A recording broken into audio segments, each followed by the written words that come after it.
শান্ত পদ্মা কিছুদিনের মধ্যেই ফিরবে তার চিরচেনা আগ্রাসী রূপে। তাই তো চিন্তা আর উৎকণ্ঠায় রয়েছে শরীয়তপুরের পদ্মাপাড়ের জাজিরার মানুষ।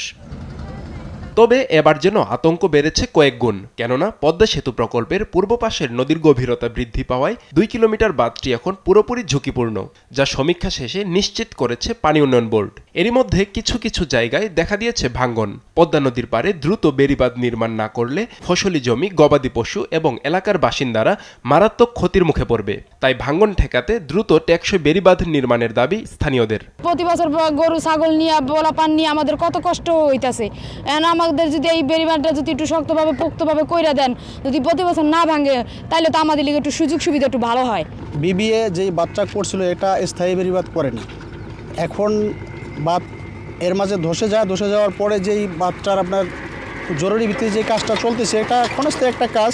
আপনার বেড়িবাঁধ চাই, মানে মজবুত জানি হয়, ক্যান্টনমেন্ট জানি ক্ষতি না হয়, এলাকাটা জানি না ক্ষতি হয়। বর্ষার আগেই দ্রুত বাঁধটির ভাঙ্গা অংশ মেরামত এবং অনুমোদন শেষে টেকসই বেড়িবাঁধ নির্মাণের প্রকল্প শুরুর কথা জানায় পানি উন্নয়ন বোর্ড। কিছু অংশে একটু ভাঙ্গন কবলিত স্থানে 100 মিটার আমরা কাজ করতেছি।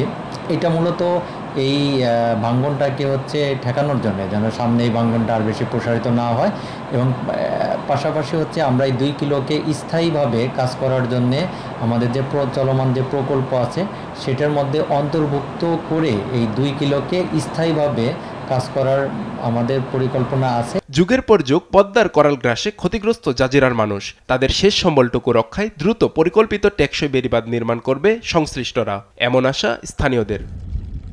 নিউজ ডেস্ক, দেশ টিভি।